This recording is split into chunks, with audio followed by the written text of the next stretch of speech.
오늘 저희들에게 주시는 하나님의 말씀은 창세기 1장 26절부터 28절까지의 말씀입니다. 창세기 1장 26절부터 28절까지의 말씀입니다. 우리 세 구절로 같이 한 목소리로 읽어보도록 하겠습니다. 하나님이 이르시되 우리의 형상을 따라 우리의 모양대로 우리가 사람을 만들고 그들로 바다의 물고기와 하늘의 새와 가축과 온 땅과 땅에 기는 모든 것을 다스리게 하자 하시고, 하나님이 자기 형상 곧 하나님의 형상대로 사람을 창조하시되 남자와 여자를 창조하시고, 하나님이 그들에게 복을 주시며 하나님이 그들에게 이르시되 생육하고 번성하여 땅에 충만하라, 땅을 정복하라, 바다의 물고기와 하늘의 새와 땅에 움직이는 모든 생물을 다스리라 하시니라.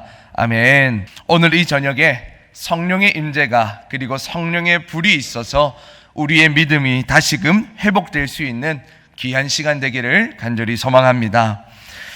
10년 전쯤에 세상에 이런 일이라는 그 프로그램에 자동차를 너무나도 좋아하는 11살짜리 한 아이의 이야기가 나온 적이 있습니다. 이 아이는요, 자동차를 얼마나 좋아하냐면 길에 주차된 차를 보면서 이 차가 몇 년형의 모델인지, 그리고 이 차의 마력이 얼마나 되는지, 이 차는 휘발유를 넣는 차인지 경유를 넣는 차인지 등에 대하여 다 알고 있는 것입니다. 11살밖에 되지 않는 아이가 차에 대하여 술술 이야기를 하니까 지나가는 사람들이 모두 다 놀란 겁니다. 그러면서 이 제작진이요, 이제 실험을 합니다. 테스트를 한 것이죠. 어떤 실험을 하게 되냐면 바퀴 하나를 보여줍니다. 이 바퀴의 모양을 하나 보여주면서 이 바퀴만을 보고 어떤 자동차인지를 맞추라 하는 것입니다. 그리고 또 이런 것이죠. 앞에 이제 불을 밝히는 헤드램프, 그 헤드램프만 보여주면서 이 차의 모델에 대하여 이야기를 하라 하는 그런 실험이었습니다. 그런데 참 신기한 것은요, 바퀴 모양만 보고 헤드램프의 모양만 보고 이 아이는 무슨 차인지 다 맞추는 것입니다. 그러면서 이 아이가 뭐라고 이야기하냐면 자기는 차만 보면 가슴이 벌렁벌렁 뛴다고 합니다. 차만 보면 가슴이 너무나도 벌렁벌렁 뛰고 너무 설렌다라고 하는 겁니다. 차가 너무 좋다는 것입니다. 그리고 이 세상에 내 길 위에 지나가는 모든 차를 다 구입하고 싶다, 사고 싶다라고 이야기를 하는 겁니다. 11살의 이 친구는, 이 아이는 자동차에 관심이 있다 보니까 자동차를 알고 싶은 겁니다. 그래서 자동차를 연구하게 되고 자동차에 집중하게 되고, 그러다 보니까 자연스럽게 자동차에 관하여서는 이 아이는 계속해서 성장해 가고 있었습니다. 저희들이 무엇인가에 관심을 가지게 되면 자연스럽게 관심이 가는 그것에 집중하게 되고 공부하게 되고 연구하게 됩니다. 그리고 그렇게 될 때 성장이 일어나게 됩니다. 아담과 하와는 선악과에 관심을 가졌습니다. 하나님께서 먹지 말라고 하셨던 그 선악과였지만 사탄의 게임에 빠진 그 아담과 하와는 자신들의 눈앞에 보이는 선악과에 눈을 떼지를 못했습니다. 그렇게 관심을 가졌던 선악과를 결국에는 먹어버렸고, 먹은 것에 대한 비참한 결과를 그들은 맞이하게 되었습니다. 저희들이 무엇인가에 관심을 가지게 되면 그 관심을 갖게 되는 그 대상이 우리에게 끌려오게 되는 것입니다. 그래서 저희들은 아무 것이나 아무 대상이나 함부로 관심을 가져서는 안 되는 것입니다. 관심은 성장을 일어나게 만드는데 어떠한 것에 누구에게 관심을 가지느냐에 따라서 성장이 달리 일어난다 하는 것입니다. 그렇기에 하나님을 믿는 저희들은 어떤 것에 관심을 가져야 하는 것일까요? 오늘부터 저희들은 비상이라는 주제를 가지고 말씀을 나누어 보려고 합니다. 비상이라고 하는 것은 하늘 높이 날아오르는 것을 말합니다. 하나님은 저희들 한 사람 한 사람, 한 성도 한 성도가 주님을 향하여서 정말 땅에서부터 하늘로 비상하기를 원하고 계십니다. 이것이 의미하는 바는 현재 내가 가지고 있는 그 믿음의 수준에서 더 높은 차원의 믿음을 소유하기를 원하신다는 것이고, 현재 나의 삶, 그 나의 삶보다 더 높은 차원의 삶을 살아가기를 원하시는 하나님이라는 사실을 알 수가 있습니다. 하나님의 생각과 우리의 생각은 다릅니다. 이사야서 55장 9절 말씀에서도 말씀하고 있는 것처럼 하늘이 땅보다 높음같이 하나님의 길과 생각이 우리의 길과 생각보다 높다고 하는 것입니다. 그렇기에 저희들이 추구해야 될 것이 무엇이냐면, 내 생각과 주님의 생각이 다르다고 한다면, 내가 걸어가는 그 길과 하나님께서 원하시고 하나님께서 말씀하시는 그 길이 다르다라고 한다면, 그리고 더 높은 차원의 길과 생각을 주님께서 하신다고 한다면, 그 길과 그 생각에 나의 생각을 맞추기 위하여 노력해야 되고 추구해야 한다는 것입니다. 그리고 우리의 믿음이 어디에까지 이르러야 하느냐, 에베소서 4장 13절 말씀 같이 한번 읽어보도록 하겠습니다. 우리가 다 하나님의 아들을 믿는 것과 아는 일에 하나가 되어 온전한 사람을 이루어 그리스도의 장성한 분량이 충만한 데까지 이르리니. 아멘. 우리의 믿음이 더 높은 차원의 믿음에 이르는 데까지, 그리스도의 장성한 분량이 충만한 데까지 우리의 믿음이 이르러야 한다는 것입니다. 그렇다면 어떻게 하나님의 생각에 우리의 생각을 맞출 수 있고 그리스도의 장성한 분량이 충만한 데까지 이를 수가 있을까요? 이 질문에 대한 답을 매주 수요일마다 나누어 보려고 합니다. 모든 답을 압축해서 한 단어로 설명을 드리면 그 단어가 바로 비상입니다. 그렇기에 저희들은 매주 수요일마다 어떻게 비상할 수 있을지에 대하여 말씀을 나누고 말씀을 듣고자 합니다. 오셔야 되시겠죠? 네.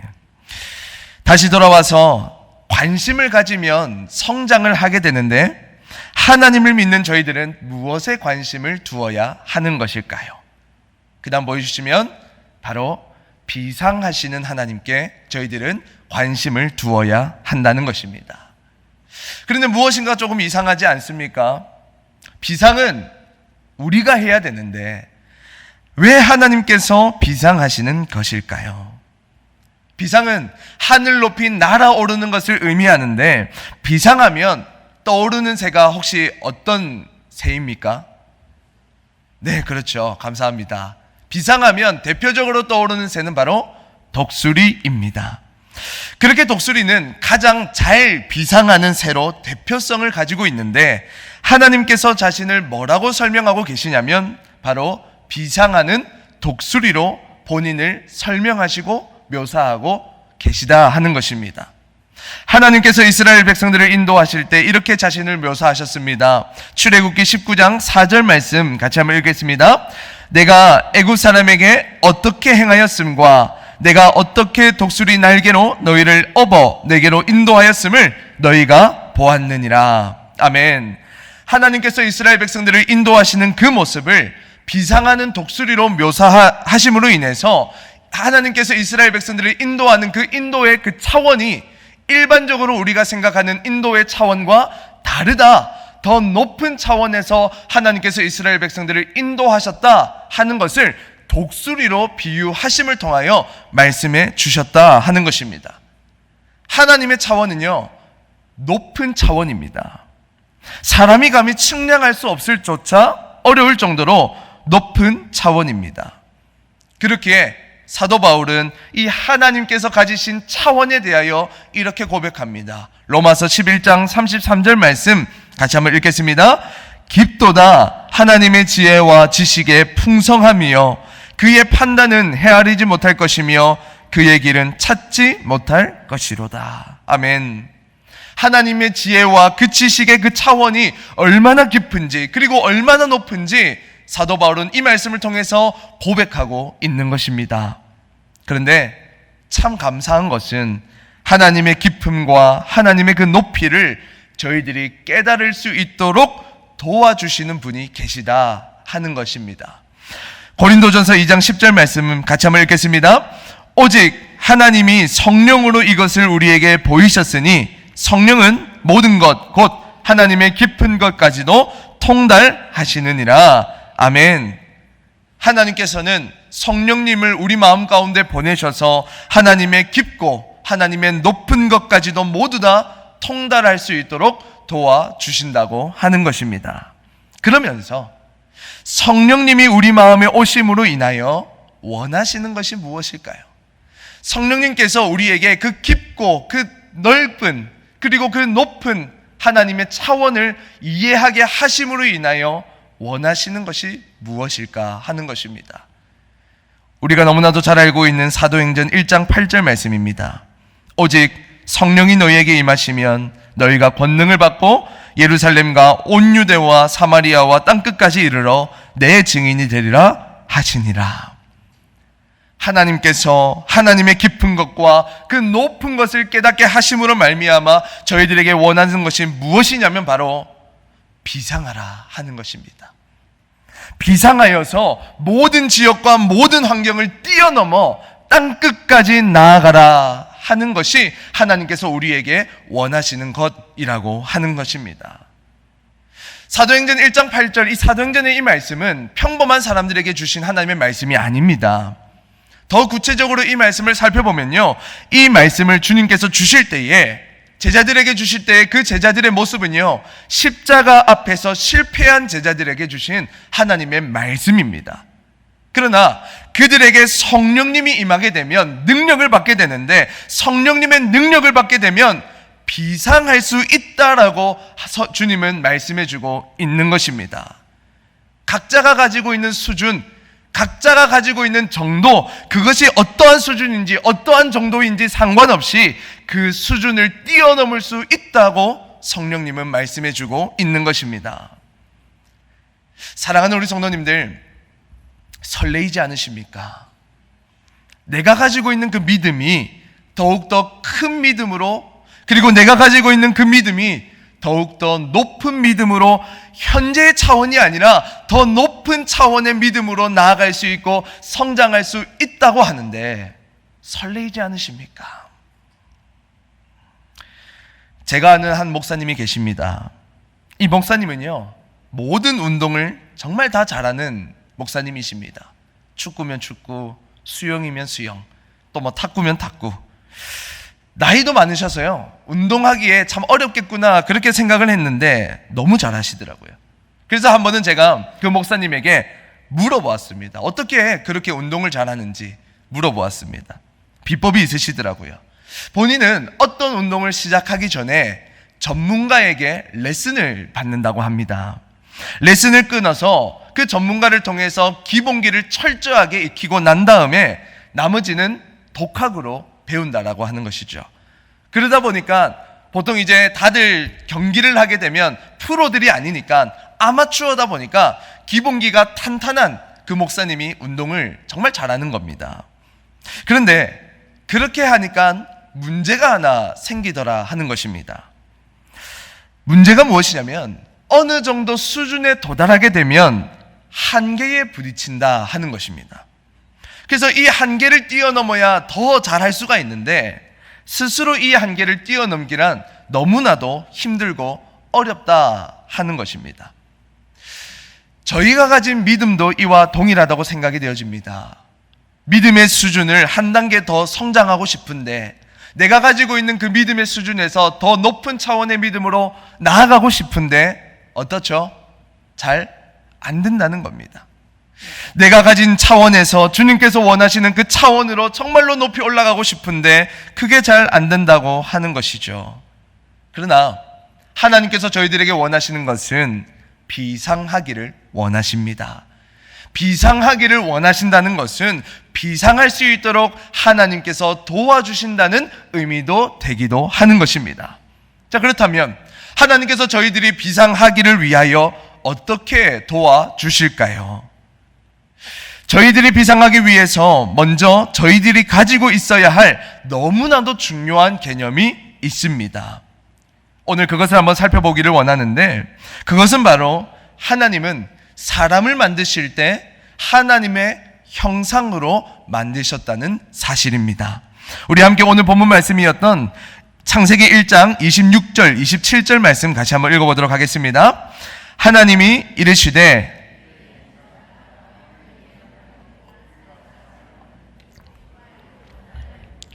하늘의 새와 가축과 온 땅과 땅에 기는 모든 것을 다스리게 하자 하시고 하나님이 자기 형상 곧 하나님의 형상대로 사람을 창조하시되 남자와 여자를 창조하시고. 아멘. 하나님께서 만드신 모든 피조물 가운데 하나님의 형상 따라 창조하신 것은 사람밖에 없습니다. 하나님의 형상 따라 창조하셨다는 것은 하나님을 닮았다 하는 것을 의미하는데 하나님과 같은 성품과 능력을 어느 정도 부여받았다는 사실을 말해주고 있습니다. 하나님은 자신을 독수리와 비유하십니다. 물론 독수리를 만드신 하나님이 자신의 피조물인 독수리에 비교한다는 것은 말이 되지 않는 이야기지만 우리의 이해를 돕기 위해서 하나님은 친히 독수리에 자신을 비유해주고 계십니다. 신명기 32장 11절 말씀을 같이 한번 읽겠습니다.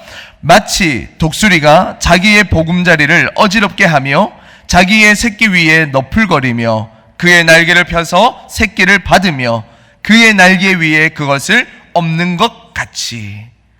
이 말씀을 보면 하나님께서는 자신을 독수리로 비유하고 계시고 자신이 지은 사람, 그 사람을 독수리 새끼로, 곧 독수리라고 하는 정체성을 가지고 있다는 사실을 말씀해주고 있습니다.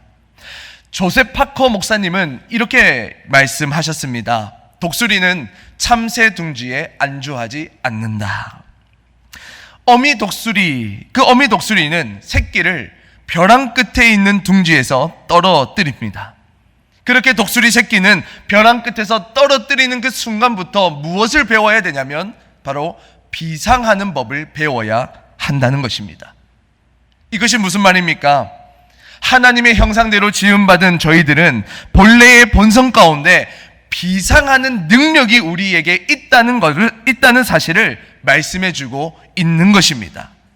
그렇게 저희들은 하나님의 형상이기 때문에, 하나님을 닮은 존재이기 때문에 마땅히 하나님처럼 비상할 수가 있게 되는 것입니다.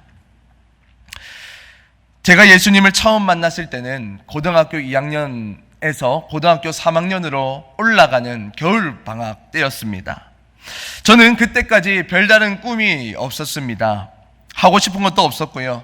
진로를 정해야 되는 그 시기였기 때문에 꿈도 없었고 하고 싶은 것도 없었기 때문에 저는 그냥 운동을 좋아한다는 그 이유 하나만으로 체육교사, 그 체육교사에 대한 진로를 막연하게 꿈꾸고 있었습니다. 그리고 저는 참 내성적이었습니다. 누구 앞에서 말도 제대로 할 줄 모르는 사람이었습니다. 질문을 하고 싶은데 어떻죠? 내성적인 사람은 질문을 하기가 너무 어렵습니다. 그래서 너무나도 질문을 하고 싶은데 부끄러워서 질문을 하지 못했던 사람이 바로 저였습니다. 그랬던 저에게 예수님께서 찾아오셨습니다. 그리고 예수님께서 찾아오셨던 그날에 사역의 꿈을 꾸게 하셨습니다. 서울신학대학교에 원서를 넣고 면접을 보러 갔는데 한 교수님께서 저에게 이렇게 물으셨습니다. 자네가 가진 성격의 강점이 무엇인가?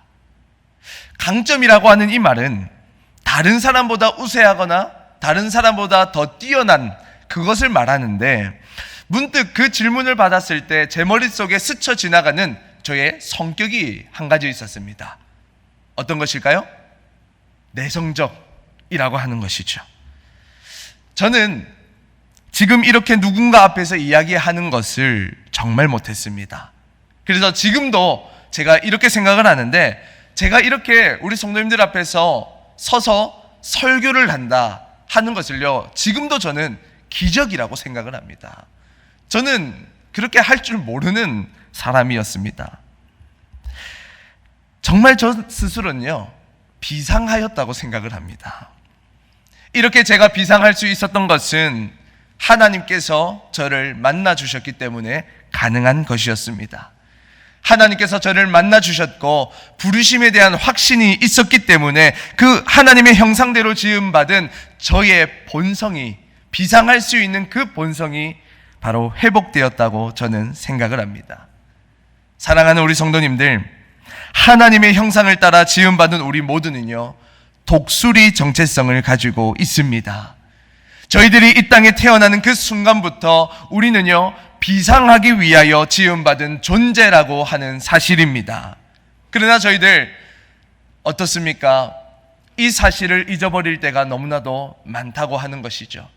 우리는 분명 하나님의 형상대로 지음을 받았고 독수리라고 하는 정체성을 가지고 우리들인데, 그 현실을, 그리고 그 현실을 마주하는 그 순간순간들마다 우리의 정체성을 잃어버릴 때가 너무나도 많다고 하는 것입니다. 마치 벼룩이 뛸 때에 높이를 제한하여 뛰게 하면 나중에 그 높이 제한을 두지 않아도 제한하였던 그 높이 밖에는 뛰지 않는 것처럼, 어쩌면 저희들이 살아가는 순간순간 만나게 되는 현실과 스스로 맞이하게 되는 믿음의 한계들을 경험함으로 인해서 나는 비상할 수 없다라고 하는, 나는 더 높은 수준의 믿음을 가질 수 없다라고 하는 현재의 믿음의 수준이나 현재의 생각의 차원에서 안주할 때가 우리는 너무나도 많다고 하는 것입니다. 그러나 아닙니다. 저희들은 하나님의 형상으로 지음을 받았기 때문에 비상할 수 있습니다. 하나님의 길과 하나님의 생각에 저희들은 이를 수가 있고 믿음의 장성한 분량에 이르기까지 우리의 믿음이 성장할 수 있습니다. 이 사실을 분명하게 믿을 수 있는 저와 우리 성도님들 되시기를 간절히 축복합니다. 정말 우리 성도님들 모두는 믿음의 장성한 분량에 이를 때까지 정말 끝까지 비상할 수 있고 끝까지 더 높은 차원의 믿음과 더 높은 차원의 생각을 하고 소유할 수 있는 성도님들 되시기를 주님의 이름으로 축복하고 간절히 소망합니다. 그렇기에 우리가 어디에 관심을 두어야 하느냐? 바로 비상하시는 하나님께 관심을 두셔야 하는 것입니다. 자, 그렇다면 마지막으로 우리의 비상을 위하여 하나님께서는 무엇을 하실까요? 아브라함의 모습을 한번 살펴보기를 원합니다. 하나님께서 아브라함에게 찾아오셔서 비상하라고 말씀을 하셨습니다. 우리 함께 창세기 12장 1절 말씀 읽어보도록 하겠습니다. 여호와께서 아브라함에게 이르시되 너는 너의 고향과 친척과 아버지의 집을 떠나 내가 내게 보여줄 땅으로 가라. 아멘. 하나님께서 아브라함을 부르셔서 무엇을 말씀하셨냐면 더 높은 수준의 믿음을 요구하신 것입니다. 더 높은 차원의 믿음을 요구하셨다는 것입니다. 그런데 중요한 사실 한 가지는 하나님께서 아브라함에게 비상을 요구하셨을 때 그냥 비상해, 너 비상하라, 그렇게만 말씀하시지 않으셨다라고 하는 사실입니다. 하나님께서 비상을 요구하셨을 때 바로 아브라함에게 반복적으로 하신 말씀이 있습니다. 하나님께서 아브라함에게 후손에 대하여 말씀하셨을 때 반복해서 사용하신 말씀이 무엇이냐? 단어가 무엇이냐면 땅의 티끌처럼, 하늘의 별처럼, 바닷가의 모래처럼 이라는 단어입니다. 그래서 몇 구절만 확인해 보도록 하겠습니다. 창세기 12장 2절 말씀입니다. 같이 한번 읽겠습니다. 내가 너로 큰 민족을 이루고 내게 복을 주어 내 이름을 창대하게 하리니 너는 복이 될지라. 창세기 13장 16절 말씀입니다. 내가 내 자손이 땅의 티끌 같게 하리니 사람이 땅의 티끌을 능히 셀 수 있을진데 내 자손도 세리라. 창세기 15장 5절 말씀입니다. 그를 이끌고 밖으로 나가 이르시되 하늘을 우러러 무뼈를 셀 수 있나 보라. 또 그에게 이르시되 내 자손이 이와 같으리라. 아멘. 하나님께서는 이 단어들을 반복적으로 말씀해 주심으로 인해서 비상할 때, 너가 비상할 때 큰 민족을 이룰 수 있다는 사실을 하나님께서 말씀해 주셨다는 것입니다. 이뿐만이 아닙니다. 이 말씀은 아브라함의 때에 끝나는 말씀이 아니라 아브라함의 아들 이삭에게도 동일하게 주셨던 말씀이고 그 이삭의 아들 야곱에게도 하나님께서는 동일하게 주셨던 말씀이라는 사실입니다. 그렇게 저희들은 이 말씀을 통해서 사람을 비상하게 하시기 위한 하나님의 열심을 볼 수가 있는 것입니다. 포기하지 않으십니다. 비상하게 하시기 위하여 하나님은 포기하지 아니하시고 더 높은 차원의 생각으로, 더 높은 수준의 믿음으로 사람이 올라가게 하기 위하여 하나님은 거룩한 진념을 가지고 계시다 하는 것입니다. 하나님은 아브라함을 비상하게 하시기 위해서 끝까지 인내하셨고 끝까지 아브라함을 설득하셨습니다. 그리고 하나님은 아브라함과 이삭과 야곱에게 하신 그 말씀을 이루셨습니다. 우리 신명기 1장 10절 11절 말씀 함께 읽겠습니다. 너희의 하나님 여호와께서 너희를 번성하게 하셨으므로 너희가 오늘날 하늘의 별같이 많거니와 너희 조상의 하나님 여호와께서 너희를 현재보다 1000배나 많게 하시며 너희에게 허락하신 것과 같이 너희에게 복 주시기를 원하노라. 아멘. 그렇게 사랑하는 우리 성도님들, 하나님께서 저희들에게 주신 성경, 이 성경은요, 하나님께서 저희들에게 주신 약속의 말씀입니다. 하나님께서는 성경에 기록된 대로 모든 것을 이루실 것입니다. 그렇기 때문에 약속의 말씀으로 이루어진 이 하나님의 말씀을 분명하게 우리 성도님들께서 믿으시기를 바랍니다. 그리고 그 믿음으로 말미암아 비상하시기를 간절히 소망합니다. 갈라디아서 3장 9절은 이렇게 말씀합니다. 그러므로 믿음으로 말미암은 자는 믿음이 있는 아브라함과 함께 복을 받느니라. 아멘. 믿음으로 말미암는 자는, 믿는 그 믿음 안에서 비상하기를 원하는 자는 아브라함이 받았던 그 복을 동일하게 받게 된다고 하나님은 말씀해 주고 계십니다. 그렇게 사랑하는 우리 성도님들, 믿음으로 도전하시기 바랍니다. 믿음으로 현실과 부딪히기를 바랍니다. 하나님께서 저희들이 비상하는 것에 도와주실 것입니다. 오늘 말씀을 정리하겠습니다. 저희들에게는 독수리와 같이 비상하는 본성을 가지고 있습니다. 독수리는 그 둥지를 벗어나는 순간 하늘을 비상하게 됩니다. 어미 독수리가 새끼 독수리의 비상을 도와주는 것처럼 하나님께서는 반드시 저희들의 비상을 도와주실 것입니다. 부디 성도님들 스스로 한계를 두지 않으시기를 바랍니다. 스스로 한계를 정해놓으시고 그 한계 안에 가둬 있지 않기를 바랍니다. 하나님의 말씀을 믿으시기 바랍니다. 하나님의 도우심이 있다는 사실을 분명하게 믿으시기를 바랍니다. 그리하여서 더 높은 수준의 믿음으로, 더 높은 차원의 생각으로 그 생각을 하실 수 있는 저와 우리 성도님들 다 되시기를 주님의 이름으로 간절히 축복하고 소망합니다.